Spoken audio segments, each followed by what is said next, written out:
The air in Madison Square Garden on March 15th, 1971, was thick with tension and expectation. Thousands of spectators packed the arena, their collective breath creating a fog that hung beneath the harsh lights, illuminating the boxing ring at the center. This wasn't just any boxing match, this was the fight of the century, pitting the undefeated former heavyweight champion Muhammad Ali against the current title holder Joe Frazier. Both men undefeated, both with legitimate claims to being called the greatest. The political backdrop made this more than a sporting event. It was America's ideological divide personified. Ali, who had been stripped of his title 4 years earlier for refusing military induction during the Vietnam War, represented the anti-establishment voice. Frazier, inadvertently cast as the establishment's champion, carried the banner for traditional America. The fight transcended boxing, becoming a cultural phenomenon that captivated millions worldwide. If this story has already made you feel something, however small, don't leave without giving back. Comment and tell me where you're watching this video from, and subscribe to the channel. Among those watching from ringside was Howard Cosell, the legendary sportscaster whose voice had become almost as synonymous with boxing as Ali's floating footwork. Beside him sat a young camera operator named Marcus Johnson, operating a new high-speed camera that could capture footage at a rate allowing for unprecedented slow-motion replay quality. This technological advancement would inadvertently become central to the story that unfolded that night. The fighters entered the ring to a deafening roar from the crowd. Ali, in white trunks with black stripes, moved with his characteristic grace, shadow boxing and playing to the audience. His face betrayed no anxiety, only supreme confidence. Frazier, wearing green trunks, was more subdued, his intensity focused inward as he paced his corner like a caged predator. "Look at Ali," Cosell remarked to his broadcast partner, still the picture of confidence despite 3.5 years away from championship boxing. The referee called both fighters to the center of the ring for final instructions. Ali couldn't resist one last psychological jab, leaning in to whisper something that made Frazier's face tighten with anger. The crowd roared in anticipation as the men returned to their corners. The bell rang, and the fight that had been brewing for years finally began. Ali started with his familiar strategy, dancing, jabbing, staying just out of Frazier's reach. His speed seemed undiminished by his long absence from the ring. Frazier stalked forward relentlessly, absorbing Ali's punches to deliver his own devastating hooks to the body. The contrast in styles was stark, Ali's artistic precision against Frazier's blue-collar power. As the early rounds progressed, something subtle began to emerge in Ali's fighting pattern. Marcus, behind his high-speed camera, noticed it first. There were moments, brief, almost imperceptible, when Ali seemed to pull back punches that could have inflicted serious damage. Not in a way that suggested weakness or fear, but almost as if he were making a choice in fractions of seconds that most humans couldn't comprehend. "Did you see that?" Marcus asked his sound technician during a break between rounds. "See what?" "Ali. He had Frazier open for a right cross, but he turned it into a jab at the last second." The sound technician shrugged. Maybe he lost his balance. But Marcus wasn't convinced. As the middle rounds arrived and the fight intensified, he kept his camera focused on Ali's hands, capturing every feint, every punch, and most importantly, every punch that could have been but wasn't. By the 8th round, the fight had settled into a brutal rhythm. Frazier was landing his signature left hook with increasing frequency, while Ali's early dominance had given way to a war of attrition. The crowd sensed the tide turning, and the arena swelled with noise as Frazier backed Ali against the ropes. In the press section, a young sports journalist named Sarah Mitchell watched intently. Unlike many of her colleagues who saw only the spectacle, Sarah had studied boxing since childhood, accompanying her father to smoke-filled arenas long before women were welcome in such spaces. She understood the subtle psychology of the sport. The chess match beneath the violence. He's setting him up, she murmured to herself, noticing how Ali was allowing himself to be cornered, his defense slightly more open than his training would normally permit. It seemed like a mistake, but Sarah suspected otherwise.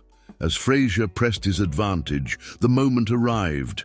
A split-second opening where Ali could have landed a devastating uppercut as Frazier leaned in.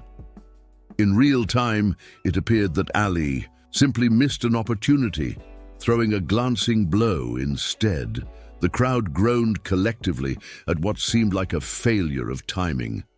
Marcus, however, had captured something different through his lens. His high-speed camera recorded what the human eye could not fully process. Ali had started to throw the uppercut with perfect form and timing, but in the milliseconds before impact, he had subtly pulled back the full force of the blow, turning a potentially concussive punch into one that merely grazed Frazier's chin. The fight continued, growing more intense with each round. By the 11th, both men were showing signs of the battle. Ali's face swollen from Frazier's relentless hooks, Frazier's eyes nearly closed from Ali's precise jabs. The atmosphere in Madison Square Garden had transformed from excited anticipation to collective awe at the display of human endurance and will. In the 13th round, the most dramatic moment of the fight occurred. Frazier caught Ali with a thunderous left hook that sent him stumbling across the ring. For a breathtaking moment, it seemed Ali might go down for the first time in his professional career. But he remained upright, weathering Frazier's follow-up. Barrage, with a combination of defensive skill and sheer determination. What happened next would be the subject of debate for decades. As Frazier momentarily exhausted himself, Ali found an opening for a counterattack. With Frazier's guard dropped, Ali had a clear shot at his opponent's temple, a punch that, delivered with Ali's full power and precision, could have ended the fight instantly.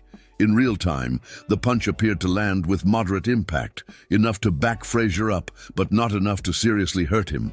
The commentators noted it as a good counterpunch, but nothing extraordinary. The fight continued, eventually going the full 15 rounds, with Frazier winning by unanimous decision. It wasn't until after the fight, when the networks began showing highlights using the new slow-motion technology, that Marcus's footage revealed what had actually happened in that 13th round exchange. 3 days after the fight of the century, a special post-fight analysis aired on national television.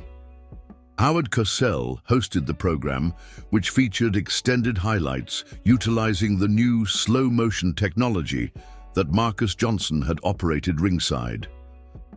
The broadcast was expected to be a standard recap, celebrating Frazier's victory and analyzing Ali's defeat. Nobody anticipated that it would change how millions viewed both fighters and the sport itself. Midway through the program, Cosell introduced the 13th round sequence. "What you're about to see," he said in his distinctive cadence, "may change everything you thought you knew about Muhammad Ali and perhaps about the nature of this brutal sport." The footage began playing at quarter speed. The sequence showed Frazier's left hook, Ali's survival of the barrage, and then the counterattack. But in slow motion, what had been invisible at full speed became undeniable. Ali had launched a perfectly positioned right hand aimed at Frazier's temple with textbook form and timing. Then, in the milliseconds before impact, something remarkable happened. Ali's fist unclenched slightly, his wrist rotated a few degrees, and he pulled back just enough power to transform what would have been a potentially dangerous blow into one that merely scored points. "Good Lord!" Cosell exclaimed on air, his usual verbose certainty momentarily abandoned. He held back. At the moment when instinct and opportunity converged, Muhammad Ali chose restraint. The footage played again, even slower. Sports physicians and boxing analysts in the studio watched in stunned silence. This wasn't an isolated incident. The production team had compiled similar moments from throughout the fight, at least 7 occasions where Ali had opportunities for devastatingly dangerous punches, but subtly pulled back at the last instant. Sarah Mitchell, who had been invited to the studio as one of the few female boxing journalists, spoke first. This challenges everything we think we know about competitive instinct. In the heat of the most important fight of his career, with millions of dollars and his legacy on the line, Ali made split-second ethical choices that nobody would have known about had this new technology not revealed it. The phone lines at the network lit up as the program aired. Viewers were calling in with reactions ranging from disbelief to profound admiration. By the next morning, newspapers across the country ran headlines questioning whether Ali had deliberately sacrificed victory for principles only he understood.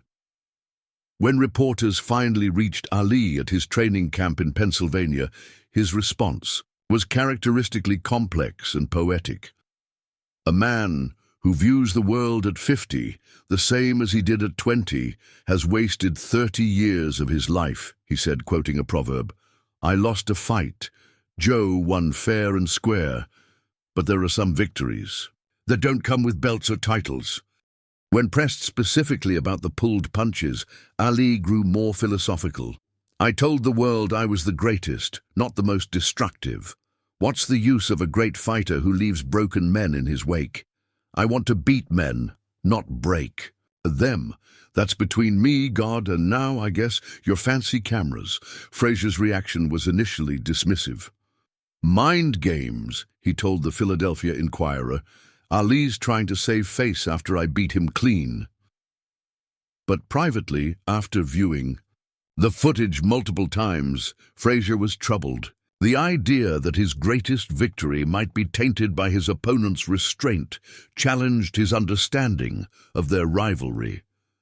The boxing community split into factions. Those who viewed Ali's actions as evidence of weakness or fear, disguised as nobility, and those who saw it as the highest form of sportsmanship, a champion redefining what victory truly meant. But beyond boxing circles, in living rooms across America and around the world, the conversation was shifting in a different direction. 5 years later, on October 1st, 1975, Muhammad Ali and Joe Frazier met for the third and final time in what would become known as the Thriller in Manila. Their rivalry had deepened in complexity since the revelation of the held-back punches.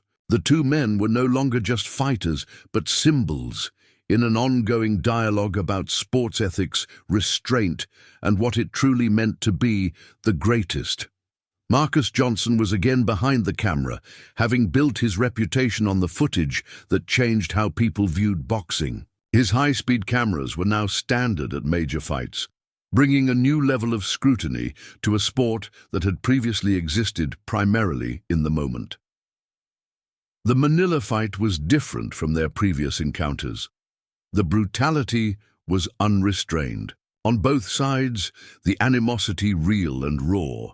By the 14th round, both men had reached the limits of human endurance. Ali, his eyes swollen nearly shut, whispered to his corner, "This must be what dying feels like." Frazier, barely able to see through his own damaged eyes, was pulled from the fight by his trainer despite his desperate protests. In victory, Ali collapsed from exhaustion. Later, when he could finally speak to the press, he uttered his famous line, "Joe Frazier is the greatest fighter in the world, next to me." But privately to Marcus, who visited him in his hotel room the next day, Ali admitted something more profound.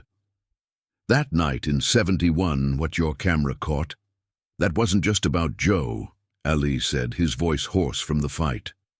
"That was about me wrestling with what this sport is, what it does to men. In Manila, I couldn't hold back, not because I hate Joe more now, but because I've made my peace with what I do. Every fighter makes this choice, spoken or unspoken, about where they draw the line. The held punch footage had transformed Ali's legacy in unexpected ways. Many boxing purists initially criticized him, suggesting that a true champion's instinct should be to finish an opponent when the opportunity arises. But as sports culture began its slow evolution toward greater concern for athlete welfare, Ali's restraint came to be viewed as ahead of its time.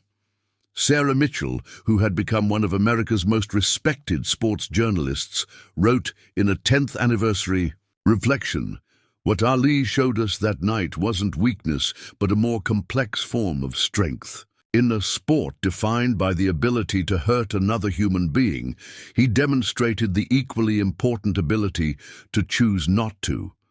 This revelation humanized boxing in ways that have reverberated far beyond the ring. The footage itself became iconic, studied in sports ethics classes, documentary films, and psychological research on decision-making under pressure. Scientists marveled at the neurological complexity of being able to adjust emotion already in progress within milliseconds, suggesting it demonstrated a level of mind-body control that few humans could achieve. For Joe Frazier, the revelation had been a complicated burden. His greatest victory had been questioned, though never officially disputed. In later years, after retirement had softened some of the rivalry's edges, he spoke about it with characteristic straightforwardness. "Ali and me, we gave each other everything we had. If he held back sometimes, that was his choice. I never asked for quarter and never gave it. That's how I fought. But I respect a man who makes his own choices according to his conscience." The impact extended beyond these two fighters. Young boxers coming up through the ranks would study the footage, initiating conversations about the unwritten ethical code of their profession. Coaches began explicitly discussing with their fighters not just how to win, but how to win with dignity and restraint. On a warm evening in 2001, nearly 30 years after the fight of the century, an elderly Muhammad Ali attended a special Sports Ethics Award ceremony in New York. His Parkinson's disease had significantly advanced, leaving his once expressive face mostly immobile and his powerful voice reduced to a whisper. The award was presented by a now-retired Marcus Johnson, whose camera had captured the moment that redefined Ali's legacy. After Marcus helped him to the podium, Ali leaned toward the microphone and, with great effort, spoke a few halting sentences that silenced the room. "People remember me saying, 'I was the greatest,' but being the greatest isn't about how hard you can hit. Sometimes it's about how much you can choose not to." The slow-motion footage played on the screen behind him as he spoke. The pulled punch. The split-second decision, the road not taken. In the audience, boxing champions past and present watched alongside journalists, ethicists, and fans. Sarah Mitchell, now in her 70s, wiped tears from her eyes as she witnessed the culmination of a story she had helped tell. As Ali was helped back to his seat, the audience rose in a standing ovation that continued for nearly 5 minutes. It wasn't just for the young, vibrant champion he had been, but for the more complex hero he had become, a man whose greatest legacy may have been in a punch he chose not to throw with full force, captured by a camera that saw what the human I could not, revealing a truth about strength and restraint that transcended sport itself. If you've made it this far and felt every word, don't leave without subscribing. I tell these stories with my heart in my hand to reach people like you, who feel, who get emotional, who live. If this truly touched you, give back. Comment, subscribe. Come be part of this family with me until the next video.